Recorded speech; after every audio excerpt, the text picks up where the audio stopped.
Saint-Denis é uma cidade repleta de opulência e corrupção, um lugar onde o crime e a política caminham lado a lado, e poucos representaram essa realidade tão bem quanto Angelo Bronte, um mafioso implacável que ergueu o império do crime e se tornou uma das figuras mais influentes da cidade. Mas quem realmente foi Angelo Bronte? Como um imigrante italiano conseguiu consolidar tanto poder a ponto de manipular o prefeito de Saint-Denis, o chefe de polícia e políticos do alto escalão de Limoilles, garantindo que a sua rede criminosa operasse sem interferências? Bronte era muito mais do que um simples criminoso. Extorsão, contrabando, fraude, assassinatos e corrupção policial eram apenas algumas das engrenagens que moviam seu império. Mas entre todos os seus crimes existe um particularmente sombrio, que poucos conhecem e que vou revelar com detalhes neste vídeo. No vídeo de hoje vamos mergulhar na origem desconhecida de Bronte, explorando como ele construiu a sua rede criminosa e quais foram as alianças e traições que o levaram ao topo. Mas também veremos como a sua ambição desenfreada o colocou no caminho de um inimigo inesperado, Dutch van der Linde e a sua gangue. Da ascensão meteórica até sua queda brutal, passando pela traição, vingança e a sucessão do seu império no epílogo, você vai conhecer cada detalhe da trajetória desse personagem enigmático e como a sua influência moldou o destino de Saint-Denis. Se você gostou do que ouviu, já deixa o like nesse vídeo e se prepara porque eu vou te contar os bastidores do império de Angelo Bronte. Mas antes, faz um favor e confere se tu tá inscrito no AEG. Eu fui olhar o Analytics do canal e descobri um dado preocupante: apenas 33% das pessoas que assistem os vídeos estão inscritas. Se tu faz parte dos 67 que ainda não se inscreveram, aproveita agora e clica no botão de inscrever-se. Isso ajuda demais o canal a crescer e garante que tu não perca nenhum conteúdo como este. Eu conto com teu apoio para mudar essa métrica, então sem mais delongas, bora pro vídeo.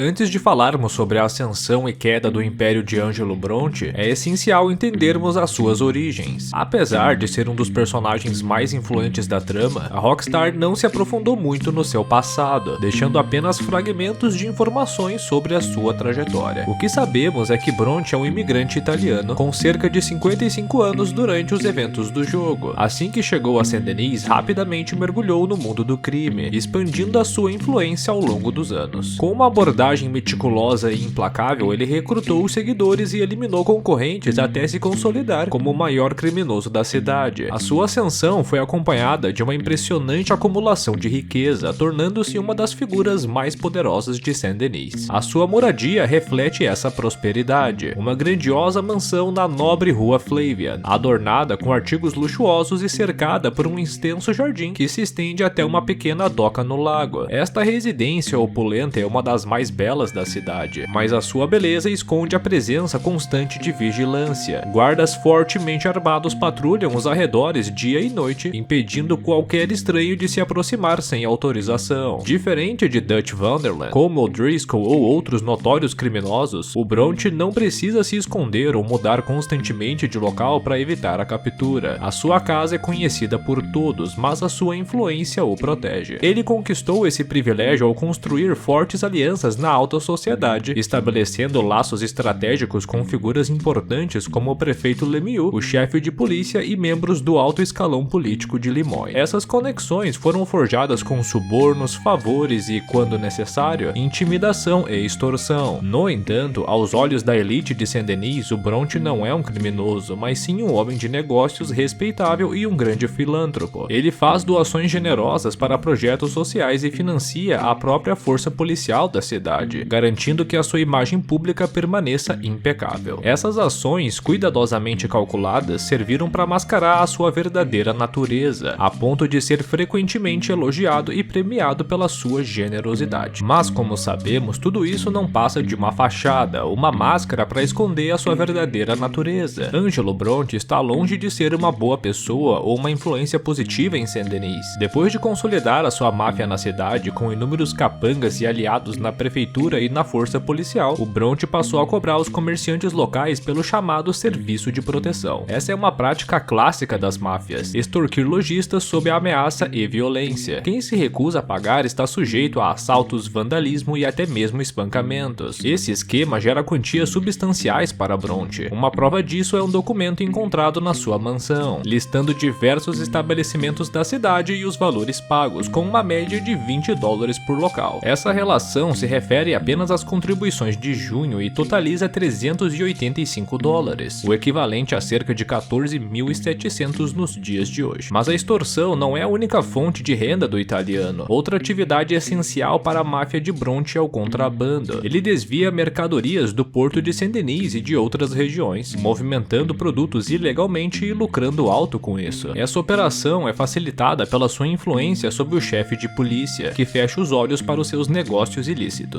O jogo não nos dá muitos detalhes sobre os tipos de mercadorias que o Bronte contrabandeia, mas uma delas é o moonshine, a famosa bebida alcoólica ilegal. Isso explica a sua relação de longa data com Catherine Braithwaite, a matriarca da família, que é uma das maiores produtoras da bebida no estado. O Bronte mantinha um acordo com Catherine, abastecendo Saint-Denis com o seu produto. No entanto, com a queda da família Braithwaite e a morte de Catherine, o fornecimento de moonshine foi interrompido, prejudicando os negócios do mafioso. Sabendo que os seus dias estavam contados e buscando causar o maior dano possível à gangue Vanderlyn, a Catherine tomou uma decisão: entregar Jack Marston a Bronte. Ao ser questionada sobre o paradeiro de Jack, a Catherine afirma que enviou o garoto para Angelo Bronte, acrescentando que ele poderia estar em Saint-Denis ou em um barco rumo à Itália. Essa declaração não apenas reforça o poder do italiano sobre a cidade, mas também sugere que ele estivesse envolvido em um outro negócio sombrio: o tráfico de pessoas. Nada acontecia em Saint-Denis sem o conhecimento do Bronte, e isto incluía a rede clandestina de tráfico humano operando na cidade. Conforme revelado pelo irmão Dorkins, Saint-Denis servia como um ponto de parada para escravos, que eram mantidos em porões antes de serem enviados de barco para ilhas distantes. Essa relação levanta um detalhe perturbador: o Bronte não apenas lucrava com extorsão e o contrabando, mas também possivelmente facilitava a venda de pessoas. Além disso, levando em consideração a presença de Alberto Fussar na festa do prefeito de Saint-Denis, é plausível que o Bronte e o ditador de Guarma tivessem um acordo lucrativo para manter essa atividade funcionando. Afinal, sabemos que Fussar utilizava escravos nas suas plantações, e Saint-Denis poderia ser um dos elos dessa rede. Inclusive, uma teoria sugere que o Bronte pode estar envolvido no desaparecimento da princesa de Luxemburgo, um dos maiores mistérios não resolvidos do Red Dead 2. Caso vocês queiram um vídeo sobre isso, basta comentar a hashtag #FazOVídeo da princesa. Mas voltando à relação entre Catherine e Bronte, felizmente a megera estava redondamente enganada. O italiano, ao contrário do que se esperava, tratou Jack com muito carinho e atenção, oferecendo-lhe um quarto repleto de brinquedos, enchendo seu rabo de espaguete e até lhe ensinando algumas palavras em italiano. O Jack aproveitou tanto a estadia que deu ao anfitrião um apelido carinhoso: Papa Bronte. Esse tratamento diferenciado não foi um caso isolado. Crianças parecem ser um ponto fraco do italiano. Podemos ver isso na maneira como ele se relaciona com os órfãos de Saint-Denis, por exemplo, que demonstram uma lealdade inabalável a ele. Quando Arthur e Dutch chegam à cidade perguntando sobre Bronte, as crianças imediatamente os enganam e repassam as informações ao mafioso. Esta lealdade não veio à toa. O Bronte cuida dessas crianças e se certifica de que não passem necessidade, garantindo que tenham comida e abrigo. Mas ele não faz isso apenas por bondade. Ele sabe muito bem os benefícios que pode colher dessa relação. Criando esta rede de pequenos espiões, o Bronte garante olhos e ouvidos por toda a cidade, e possivelmente futuros recrutas para sua organização criminosa. O mafioso de Saint-Denis sabia que para dominar a cidade não bastava a força bruta. Era preciso estratégia, influência e um império que começava nas ruas e chegava até as mais altas esferas do poder. Mas, como veremos a seguir, nem mesmo todo esse poder foi suficiente para garantir a sua sobrevivência. O começo do fim do Império de Bronte teve início com seu envolvimento com Jack Marston, marcando o primeiro contato direto com a gangue Vanderlyn. Apesar de um início aparentemente cordial, o italiano rapidamente encontrou terreno comum com Dutch. Após a gangue realizar um favor para ele, eliminando alguns ladrões no cemitério da cidade, o Bronte devolveu Jack Marston a John sem criar dificuldades. A relação parecia promissora. Enquanto Arthur e John resolviam o problema no cemitério, o Dutch permaneceu na mansão de Bronte, desfrutando da sua luxuosa adega e conversando com o anfitrião. O diálogo fluiu tão bem que o mafioso convidou o Dutch para um evento exclusivo, a festa do prefeito de Saint-Denis, onde o Bronte era o convidado de honra. Foi nesta festa que os primeiros sinais das verdadeiras intenções do italiano começaram a aparecer. Durante a conversa com Dutch, o Bronte insultava discretamente em italiano, o chamando de diversas coisas, sem que o grupo percebesse, já que ninguém ali falava a língua. Enquanto Dutch acreditava estar conquistando um aliado poderoso, na realidade estava sendo manipulado. Convencido de que havia estabelecido estabelecido uma relação de respeito com o Bronte, o Dutch tomou a decisão de pedir a sua benção antes de agir em Saint-Denis. Em um gesto de humildade ou ingenuidade, ele informou ao mafioso que estava em busca de oportunidades para ganhar dinheiro na cidade. Foi nesse momento que o Bronte enxergou a chance perfeita para se livrar da gangue Vanderlyn. Com um sorriso calculado, ele sugeriu um assalto à estação do bondinho de Saint-Denis, afirmando que o cofre do local vivia abarrotado de dinheiro. Empolgado com a suposta parceria e enxergando uma oportunidade de ouro, o Dutch decidiu seguir adiante com o plano. No entanto, o que parecia um golpe promissor se revelou uma armadilha cuidadosamente planejada por Bronte. O cofre estava completamente vazio e antes que a gangue pudesse reagir, a polícia apareceu em tempo recorde, o cercando com uma força impressionante de oficiais. Tudo indicava que o Bronte havia arquitetado a emboscada, esperando que o bando fosse eliminado de uma vez por todas. O jogo de xadrez entre Dutch e Bronte havia começado, mas o mafioso subestimou até onde a teimosia e a ambição do patriarca poderiam levá-lo. E por falar em emboscadas, você sabe realmente o que é uma cilada? Comprar teus jogos de PlayStation e Xbox nas lojas dos consoles. Olha o exemplo do Red Dead 2, que está custando R$250 na PlayStation Store, enquanto o mesmo jogo sai por apenas R$59,90 na Friga Games. Friga é o lugar certo para tu comprar os teus jogos com a garantia do melhor preço, segurança e com uma entrega super rápida, com o teu jogo chegando no mesmo dia caso tu o compre até as 9 da noite. Isso também vale em finais de semanas, incluindo esse feriado de carnaval. Então para de perder tempo e clica no link da descrição para garantir os teus jogos para curtir o feriadão. Voltando ao vídeo, após a situação do bondinho, muitos se perguntam por que o Bronte traiu o Dutch logo após recebê-lo na sua casa e entregar o pequeno Jack. A resposta para isto é simples. O Bronte não aceitava correr riscos. Ele sabia que a gangue Vanderlyn representava uma ameaça ao seu império, pois a sua operação em Saint-Denis dependia da manutenção da lei e da ordem. Além dos subornos, um dos principais motivos pelos quais Bronte contava com a anuência das autoridades e do chefe de polícia Lambert era justamente a promessa de estabilidade. O seu império funcionava na sombra, sem chamar atenção, sem violência desnecessária. Se uma gangue de forasteiros chegasse à cidade e começasse a cometer roubos grandiosos e atos de violência, este equilíbrio seria quebrado, colocando em risco tudo que ele havia construído. Para Bronte, permitir que Dutch e a sua gangue se instalassem em Saint-Denis poderia abrir um vácuo de poder, desestabilizando a cidade e possivelmente levando a gangue Vanderlyn a usurpar o seu posto. E como já dito, o Bronte não aceitava correr riscos e estava disposto a tudo para proteger o seu legado. Uma das provas dessa mentalidade calculista pode ser encontrada num artigo de jornal intitulado Como Autoridade Assassinada. A matéria relata a morte de um policial chamado Henry Jenkins, que coincidentemente é um dos oficiais responsáveis por escoltar o protagonista do Red Dead Online. O artigo descreve que Jenkins foi encurralado por suspeitos e assassinado com um tiro na cabeça enquanto se dirigia à latrina da sua casa, uma propriedade na qual viveu por 20 anos ao lado da sua esposa. O mais interessante, porém, é que Jenkins estava conduzindo uma investigação contra Angelo Bronte, suspeitando do italiano pelos crimes de formação de quadrilha, extorsão e contrabando. Diante dessas acusações, o jornal tenta limpar a imagem do mafioso, o descrevendo como um empresário respeitável e um benfeitor, conhecido por suas doações filantrópicas e pelo apoio financeiro à delegacia da cidade. Mesmo com várias acusações pairando sobre ele, a matéria minimiza o seu envolvimento no crime organizado, chegando ao ponto de insinuar que as críticas contra Bronte vêm do preconceito contra a sua nacionalidade italiana. O tom da reportagem deixa claro que Bronte exercia forte influência sobre a imprensa local. Enquanto a morte de um policial experiente é tratada com um certo desdém, o jornal se esforça para reforçar a imagem do mafioso como um pilar da comunidade. Esse artigo é uma prova incontestável do poder e da rede de influência de Bronte. Ele não apenas controlava a polícia e as elites da cidade, mas também tinha o próprio jornal de Saint-Denis no bolso. Os outros inimigos de Bronte podiam até respeitar o seu poder e status, mas o Dutch Vanderlyn definitivamente não era um deles. Traído e humilhado, o líder da gangue foi consumido por um desejo mortal de vingança. O Roséia, sempre a voz da razão, discordava veementemente dessa ideia. Ele sabia que enfrentar o Bronte seria um erro fatal, mas, como tantas outras vezes, o Dutch não deu ouvidos. Determinado a dar o troco, ele começou a arquitetar um plano para atingir o mafioso. O Bronte, no entanto, não era tolo. Ele sabia que o Dutch não deixaria barato, e por isso tomou medidas drásticas, ordenando que os seus homens reforçassem todas as entradas de Saint-Denis, os instruindo a atirar para matar qualquer membro da gangue que ousasse pisar na cidade. O mesmo valia para sua mansão na rua Flavian. Wonderland, uma das propriedades mais bem protegidas de Saint-Denis. Mas enquanto Bronte reforçava sua segurança, o Dutch teve uma ideia do que poderia virar o jogo ao seu favor. Em meio a seu brainstorm de perversidade, ele percebeu uma falha na segurança da propriedade. Os fundos da mansão davam para um pequeno lago que se conectava ao pântano da região, um local traiçoeiro repleto de jacarés e outras criaturas perigosas, o que fazia com que poucos ousassem atravessá-lo, com exceção, claro, do corajoso Jules. Aproveitando essa fraqueza, o Dutch arquitetou um ataque surpresa, contornando a mansão pela água onde a segurança era mais fraca. Com toda a gangue reunida, os Wonderland escalaram os muros da propriedade e derrubaram diversos seguranças ao som de uma trilha sonora épica, que tornaria esse um dos momentos mais impactantes do jogo. Após avançarem pelo pátio e abrirem o caminho até a porta dos fundos, o Arthur arromba a porta e com a sua espingarda de cano duplo elimina os capangas restantes dentro da mansão. Durante a busca pelo mafioso, alguns itens interessantes podem ser encontrados na propriedade. A primeira descoberta é uma fotografia que mostra Bronte recebendo o prêmio de benfeitor do ano de 1898, um lembrete de como o mafioso era bem visto pela elite de Saint-Denis, apesar do seu reinado criminoso. O segundo item é ainda mais revelador, um telegrama endereçado ao chefe de polícia Lambert. Na mensagem, o Bronte solicita reforços na estação do bondinho e instrui que nenhum policial permaneça no distrito comercial até que ele diga o contrário. Esse detalhe é crucial, pois revela a engenhosa emboscada do italiano. O Bronte manipulou a segurança da cidade, deixando a área do bondinho desprotegida para dar a Dutch uma falsa sensação de oportunidade. Assim que a gangue foi convencida a atacar, caiu direto na armadilha, sendo fortemente encurralada pelas autoridades, exatamente como o mafioso planejou. Mas agora a situação era diferente. Dessa vez, o Bronte quem estava preso na sua própria casa, sem ter para onde correr. Após vasculharem os cômodos, o Arthur e o John finalmente encontram o mafioso escondido na sua banheira, aguardando o fim do conflito, apostando que os seus homens dariam conta da situação. O que acontece depois disso é história. A polícia até tentou reagir, enviando reforços para salvar o seu chefe, mas sem sucesso. A gangue Wonderland conseguiu escapar da mansão levando Bronte consigo, e essa seria a última vez que ele governaria Saint-Denis. Com a vida do Bronte ceifada e o seu corpo encontrando lar na barriga de um Lacoste, o império do crime de Angelo Bronte teve um fim grandioso e brutal, mas os problemas da gangue Wonderland não terminaram com a sua morte. Como mencionado antes, o Bronte mantinha fortes conexões com figuras influentes do estado de Lemoyne, e sua ausência logo fez com que essas alianças se voltassem contra Dutch e seus homens. Durante o seu último diálogo com o Dutch, o italiano fez um aviso enigmático, dizendo que a cavalaria estava a caminho, e ele não estava blefando. Essa cavalaria não era outra senão os Pinkertons, a temida agência de detetives privados. O Bronte sabia que a gangue Wonderland estava sendo caçada e, sempre calculista, decidiu alertar os Pinkertons, possivelmente de olho na generosa recompensa pela captura dos foras da lei. Após a sua morte, os agentes passaram a vigiar cada movimento da gangue na cidade, aguardando o momento certo para atacar. Isto explica a resposta incrivelmente rápida da polícia durante o assalto ao banco de Saint-Denis. As forças da lei chegaram ao local em tempo recorde, recebendo Dutch e seus homens com uma chuva de balas, sem dar a menor chance de fuga. O que Bronte fez foi errado, mas, no fim das contas, o Roséia estava certo. Ir atrás do italiano foi um erro, especialmente porque o Dutch não mensurou o tamanho do seu poder, acreditando que os problemas acabariam com a sua morte. Mas o que aconteceu com o reinado de Bronte após a sua morte? Saint-Denis finalmente se livrou do grandioso mafioso e falastrão que comandava a Cidade das Sombras, manipulando o prefeito como uma marionete? Bom, infelizmente não. Todo o império tem um sucessor legítimo e com Bronte não foi diferente. Após a sua morte, Guido Martelli assumiu o comando das operações, liderando a máfia e se instalando na grandiosa mansão que antes pertencia ao seu falecido chefe. Você provavelmente o conhece pelo Red Dead Online, já que Martelli é um dos principais personagens do DLC Blood Money. Mas, embora muitos não tenham notado, ele faz uma breve aparição durante a campanha principal, estando ao lado de Bronte durante a festa do prefeito. No entanto, esta é a sua única aparição física na história. Depois disso, ele é apenas mencionado durante o epílogo quando Charles revela que tinha um trato com os homens do Martelli, perdendo lutas de propósito para fraudar apostas. Mas como tudo na vida tem um fim, o Charles cansou de ser feito de marionete e decidiu romper o acordo, vencendo a sua última luta e causando um prejuízo de centenas de dólares ao mafioso. Como consequência, sua cabeça foi posta a prêmio e ele precisou sair da cidade. E o John, percebendo o perigo, lhe ofereceu abrigo em Beecher's Hall. No entanto, quando os dois estavam a caminho de pegar as malas de Charles foram surpreendidos pelos homens de Martelli, resultando num tiroteio final contra os mafiosos antes de partirem para Great Plains. Como podemos ver, as operações de Bronte continuaram firmes e fortes após o seu falecimento, com até mesmo o chefe de polícia ainda no bolso dos italianos, conforme revelado por Charles durante a fuga. Além dessa missão, os homens do Martelli ainda podem ser encontrados em Saint-Denis. Caso John seja reconhecido por eles, a reação costuma ser hostil. Um dos encontros mais notórios ocorre na taverna da cidade, onde uma mulher tenta seduzir o John para uma armadilha. Ao seguir a moça, ele é surpreendido pelos capangas de Martelli, sendo obrigado a enfrentá-los de maneira inesperada e com a minhoca tinindo. Apesar da sua presença discreta no epílogo, originalmente Martelli teria um papel maior na trama. Vasculhando os arquivos do jogo, dataminers encontraram um modelo de personagem exclusivo para o epílogo, que nunca chegou a ser utilizado. Isto sugere que o italiano deveria ter uma participação mais significativa na história pós 1899. Mas, como já contei num outro vídeo, Red Dead 2 teve um longo e árduo desenvolvimento, passando por diversos cortes de conteúdo. Um dos exemplos mais marcantes foi a remoção de um capítulo extra, onde a gangue Vanderland viajaria até Nova Austin. Até mesmo o Bronte teve conteúdos cortados. Entre os arquivos do jogo foi encontrada uma variação do seu modelo, onde ele aparece com espuma de barbear no rosto e uma toalha nos ombros. Especula-se que ele poderia estar com essa roupa na fatídica missão da sua morte, no lugar do seu icônico roupão. Ou talvez houvesse uma missão em que o Arthur o encontraria numa barbearia da cidade. Bom, as especulações são intermináveis. Voltando a Martelli, é bem provável que o seu reinado tenha durado muitas décadas. Não é segredo para ninguém que Saint-Denis foi fortemente inspirada em Nova Orleans, cidade que, entre o final do século XIX e o começo do século XX, foi dominada pelas máfias italianas. A influência dos imigrantes italianos no crime organizado só começou a perder força décadas depois, entre os anos 1940 e 1950, especialmente com a ascensão das grandes famílias mafiosas em Nova York e Chicago, que se tornaram os principais centros do crime ítalo-americano nos Estados Unidos. Se Martelli seguiu o mesmo caminho que os grandes mafiosos da vida real, é bem provável que ele tenha sido o verdadeiro sucessor do legado do Bronte, mantendo o submundo do crime de Saint-Denis vivo por muitos anos após os eventos do jogo. A Rockstar se inspirou em muitas figuras históricas para compor os seus personagens, e Angelo Bronte não é exceção. Ele é um reflexo de vários mafiosos da vida real, com referências que vão desde o seu nome até a maneira como construiu o seu império criminoso em Saint-Denis. Primeiro, o próprio nome Angelo Bronte pode ser referência ao mafioso Angelo Bruno, que foi chefe da família criminosa de Filadélfia. Assim como Bronte, Bruno era um líder astuto e voraz, que mantinha sua influência através de manipulação e das conexões políticas. No entanto, a sua abordagem mais cavalheiresca não impediu que ele tivesse um fim trágico, assim como Bronte. Mas o sobrenome Bronte também carrega um significado histórico. Bronte é uma pequena cidade na Sicília, onde no século XIX ocorreu um levante no qual camponeses se revoltaram contra os proprietários de terras, resultando num grande massacre. Essa referência se encaixa perfeitamente com um momento específico da missão Angelo Bronte, um homem de honra, quando Dutch define ele e a gangue como simples pessoas do campo, vulgo camponeses.